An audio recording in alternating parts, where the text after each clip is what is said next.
Hi, I'm Alex Archbold, and I've been buying and selling antiques since I was 9 years old. From basements to scrapyards, I'll look just about anywhere I can to find lost antiques and collectibles.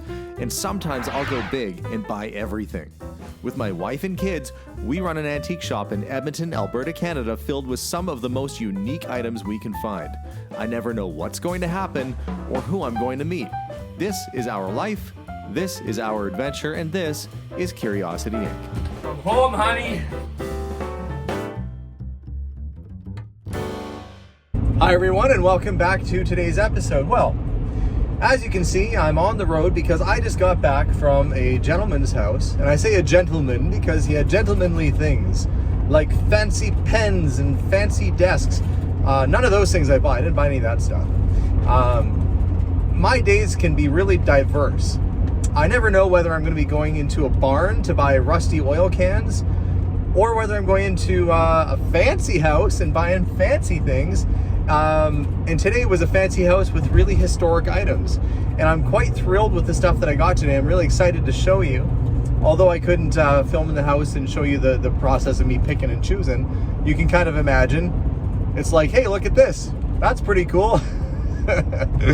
I'll buy that. It's pretty much how it went for like an hour and a half. What about this? Nah, not that. What about that? Yeah, sure, that's cool. And then you pile it all together and make an offer.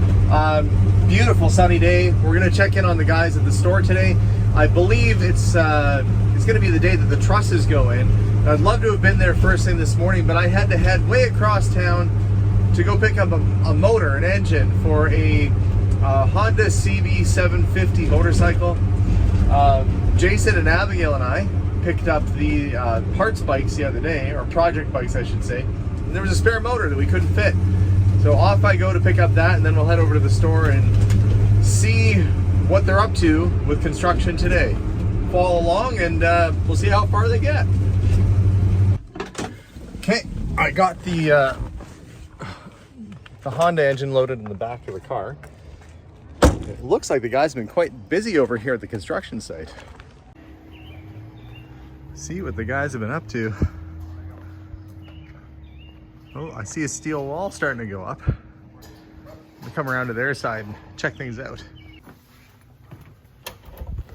Open it gently in case there's somebody working here.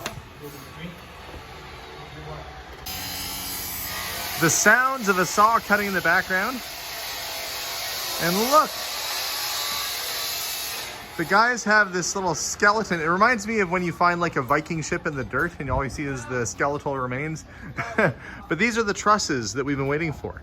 And as you can see, they're resting on their temporary wall. The reason they're doing that is the way the steel wall has to go in, they have to assemble it in this manner.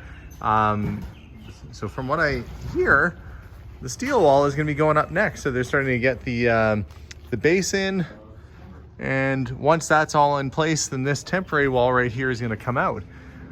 But it's so weird to be in here with a roof. Well, not a roof, but you get a sense of the ceiling height. You get a sense of the space a little bit. It's gonna be a nice little building. So Frederick from Alcor is here to walk us through, I guess, a little bit of what the next steps are. Yeah, Alex, you missed the helicopter coming by this morning to drop our roof on, but there's no excitement there at all, so. Yeah, you guys got it done in a hurry. I mean, I was here maybe 10 a.m. or something, and you guys already had almost all of them on. Yeah, I just hand bomb them up there and then spread them out. It's what we call glory work, right? And that was, you got these from Dick's Lumber, right? That Dick's Lumber, I gotta throw out a huge thanks to Colin and David there at Dick's Lumber. Thank you so much for getting things done for us. Yeah, they've been awesome. Yeah, they've been great.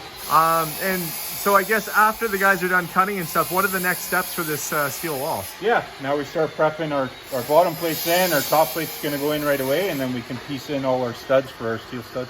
And so timeline for removing the temporary wall? What do you think? We probably we're gonna sheet that wall first so we know it's all secure and square. Okay. And then that temporary wall can come down. And when does the sheeting go on the roof itself? Once we can get the rest of the, like I said, the sheeting on the wall and make sure things are all squared up and braced in, and we have everything where we want, and we'll start shooting. So you figure what, maybe next week before we start seeing an actual roof on this? Yeah, within the next couple days, yeah. Oh, next couple days, Yeah, okay. yeah. Oh, that's coming along a lot faster. I see the guys have got some of the steel there. They're putting some bends in it. Well, very cool. I'll let you guys get back to work here. My mom, Linda, and I basically offloaded everything here last night and got it all laid out. Now I got to put it away. But boy, what an odd little collection of things. I got to show you what came in. Okay, so on occasion, I get antique firearms in, and that's anything that's really black powder or an obscure bullet that they don't use anymore that we can sell at an antique shop. There's no real special license required, at least here in Canada, for that kind of stuff. So we do sell antique firearms on occasion. But I've never had one of these come in before. This is an 1800s Afghan Jazale, or a camel gun, as they're sometimes called. These were used in the late 1800s, well, like 1870s or so, during the Anglo-Afghan wars. And a very peculiar design. You know, you don't see them designed with this big curve. Unfortunately, this one's had a little bit of damage at some point and will need some restoration as the wood has become a little bit detached there. But the interesting thing about this is not just its length. Look at the length of this barrel. It's one of the longest barrel guns I've ever seen. Look, it's like the destroyer going overhead in Star Wars, where it just keeps going. Like, bum, bum, bum, bum, bum, bum. It is absolutely massive. It's probably one of the longest barrel guns I've ever had through. The workmanship is really unique. It's got all these little intricate sort of inlaid details on it.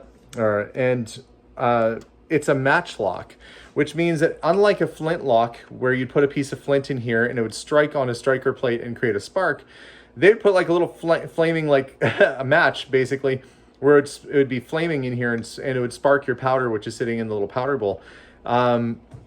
Really archaic design, not something that was around for very long, but not something you'd also expect to find here in Edmonton, Alberta, Canada. I tell you, the stuff that that turns up around my neck of the woods, and people say, oh, you must have had to go overseas to find that. No, somebody did. It wasn't me. But there are people who did a lot of travel in my area, and this is one of those items that, you know, is just too cool. Now, originally, see this plate right here? Somebody added that in way after the fact because this gun has had numerous bits of damage to it over the years. So it has a brass plate that's put on there to make it sturdier. Unfortunately, this wood is just not in the greatest condition on the underside there, but it does have a history and it is an interesting piece. Likely just a wall hanger. I can't imagine anybody wanting to, you know, to use this thing. You never know though. But it will definitely look good in the shop on display. The gentleman that I bought that piece from was also sort of an enthusiast when it came to the Civil War and had a couple interesting pieces like this 1847 cavalry precision pistol. As you can see, they've updated. It's not a matchlock or flintlock. It's a ball and cap pistol. Really nice shape. And they look for bluing this original toning on the steel to be there. Excellent shape with all the brass bits and so forth. So really good condition. As well as this early breech loading rifle. So you'd pull the lever down and the bullet would go inside there. Now, you might see there's also a bayonet. I didn't just buy military stuff, but there's a bayonet here, which goes, where did I set it? With this guy right here. The old Enfield, 1887 Enfield. Now, sometimes you see the patent date on there. That doesn't mean that's the date that this one is from, but this is a very nice, very clean Enfield. We're going to get that on display. I think we'll put the bayonet on it and put it on display. And finally, I may as well finish off the weapons. This fellow was from the town of Clinton. He was a constable there, so there's his constable's pistol, his cuffs, and his holster. And you can see it says Royal on there, so I think he was part of the RCMP at one point as well. Might have said Canadian Mounted Police too. That pistol has been decommissioned, and so it is just a display piece now, because that would be considered more of a modern firearm and could not be sold in my store without a license to sell firearms. But because it's been decommissioned, it's just sort of a piece of art now, but a cool piece nonetheless. That wasn't all I was excited about, though. We got this one. There was more than just antique firearms at this gentleman's house. I ended up buying a lot of interesting items, I think, anyway. English telescope. You can look through and gaze at your stars, and beautiful little piece. Nice little thing to have sit on a desk. I thought that was really interesting. And, of course, you know, you gotta, when you see typewriter, you gotta buy a typewriter. But I did get a cool one. It's this. This is a nice compact model. It's an Underwood portable typewriter, and it's very, very small. And when it comes to typewriters, a lot of times the smaller units like this are a little bit more collectible. And of course, being older with a nice black enamel on there, just a really interesting little piece. So it should have no trouble selling that, as it appears to be working and functioning just fine. This was kind of an interesting item too. If you see a big barrel like this, you might think, of course, well, is it a bongo drum? No, it is not. It's a case. Maybe nobody would think that but me. think of it as a drum. It is a military map case, likely from the 1800s, from around that range, given the construction. Very, very sturdy, so it's got the handles for carrying it. And this is where you would have had like your field maps and all your other maps that you need in terms of where you're going to send your troops and where you're going to fight next. It's definitely seen some battle with a little bit of damage on the bottom there. But who's to blame it? I mean, the fact that the leather and everything has stood up so nicely over all these years, you can see it would have been well guarded with its own little padlock on it. The secrets that this once held, you know, could have, if this got into the wrong hands at the wrong time, could have changed the course of a battle. So kind of a nice little piece to have found and to have brought back to the shop. Now, if you look in this box, there's Atlas holding the globe on his back. He's chiseled, literally, out of wood. What a cool piece this is. But you might say, well, what the heck is it for? Where does it go? Where does it belong? There was the Atlas, and I think we got a couple little angels there too. Those beautifully carved little wooden statues are part of something bigger. They are part of this clock, which I'm told if I can get it upright again and get the weights back on, it may actually work. This is a very special Dutch clock. I'm going to see if I can get it hung on the wall, and I'll show you what it looks like all put together. Right now I have the top off of it and it doesn't have the pieces on, but it's going to look so cool. I've been looking forward to getting this up on the wall all day long. To hang this item on the wall, I don't have a stud where it has to go, so I'm going to be using a toggle bolt, which is something that goes into the wall and expands out on the other side so that it pulls against the drywall over a larger surface area and won't fall through. I do need a washer though. I have an old metal drawer pull, which I think is going to be nice and decorative, so it doesn't look like complete garbage when it's up on the wall. So without further ado, I'm going to get my ladder, put this thing up. There are a couple interesting features, and this is a big clock. I'm standing on a ladder because this clock is absolutely massive when it's hanging on the wall. This clock has dual chimes, so it chimes on the half, on the quarter, and it sounds different than when you get it to the hour, which I'm going to set it to 1 o'clock. So you get your hourly chime, and then on the quarter it chimes again, which I'll move forward here to show you. See the little bell for the quarter hour? So if you were sitting in your house and you heard the clock go off, you'd have an idea about what hour it might be. Now, normally on a clock like this, you'd have the pendulum swinging freely below. And on this particular clock, the pendulum isn't in the front, it's behind this glass. You can kind of see it moving away back there. They've got this really ornate glass panel. And as an added feature, there are some animated motions. The guy's hand, their hand right there. It looks like he's perhaps giving him a hanky perhaps, or selling him some goods, because it looks like maybe he's a vendor and they're selling some wares that came in by ship. The tall ships on the water rock back and forth with the movement of the second hand, which I should say there isn't a second hand. Where you normally have a second hand, you get this motion instead of the animatronics. And this is all hand painted. So this whole clock face is hand painted, and it is ticking away just fine. Now I'm going to put the top back on and show you guys what it looks like. There you go, little statuettes are back on the top. Case is on. And there she is, ticking away in all her glory. It's so big, I can't even get it. Well, maybe if I zoom out, there we go. That is just one massive wall clock. I had a railway clock in this spot before, which sold. And imagine this equally cool piece should sell pretty quickly too. I mean, heck, I don't get this sort of stuff in too often. Beauty, beauty, beauty. I also bought this old wash basin full of old tins. And people do buy these to put them on display. Look, this is a fun one, royal purple. Hog tonic and worm specific. It's got the pictures of the pigs on it. Look, they're both the same age. One was infested with worms and it never got bigger. You better use this stuff or else. I love finding little boxes like this or bins like this.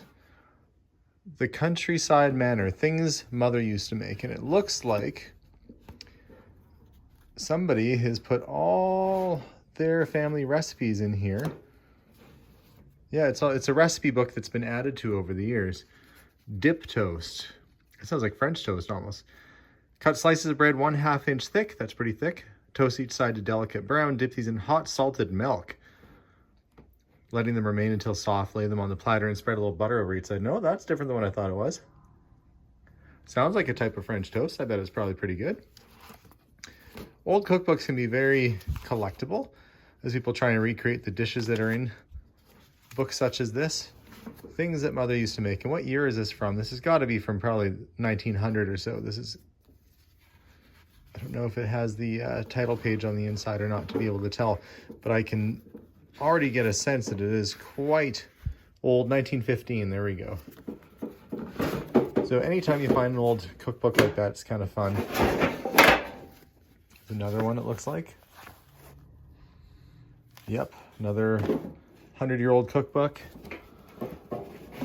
This is about the Jeannette. Let's see, the Lost Explorers of the Jeannette Arctic Expedition. Oh, so it's about a shipwreck. Well, that's kind of fun. Well, I'll go look at that in a little bit. I'm about to wander off and go look at things. Oh, this is still full. Antiseptic powder. For men. For healing cuts for animals. Protecting gulls. Wire cuts. Still full. Some of these old medicines are pretty crazy, you know. I've seen them before and they have arsenic and all sorts of things that you would never think to put in a medicine nowadays. For hoof rot.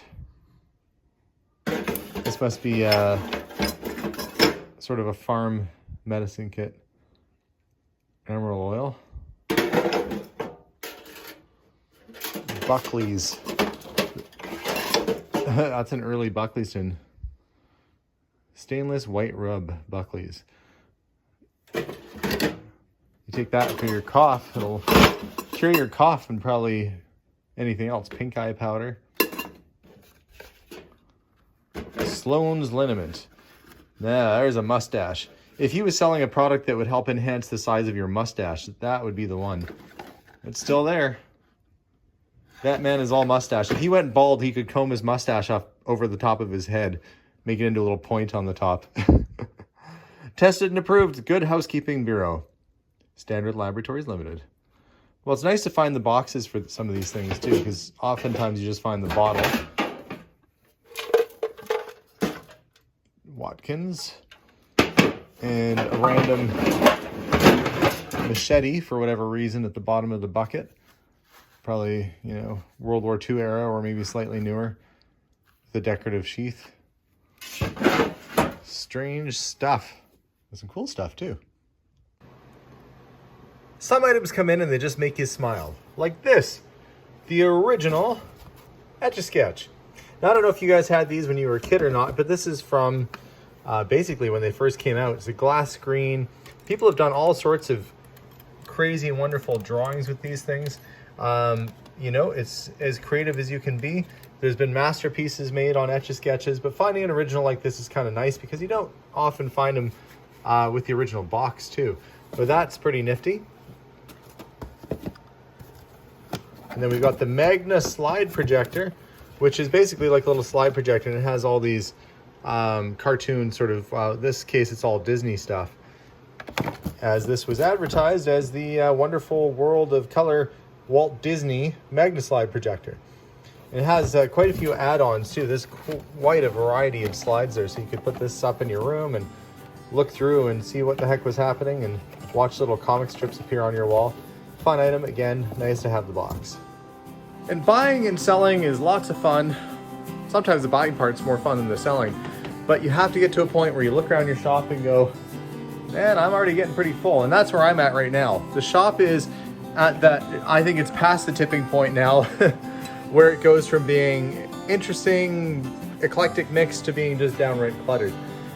So this coming month, I'm going to be piling everything over to the auction house. Well, not everything, but a lot of stuff over to the auction house to make more room, because frankly, I'm running out of space. And you might not know it to look at my shop with how much stuff I have pretty much everywhere.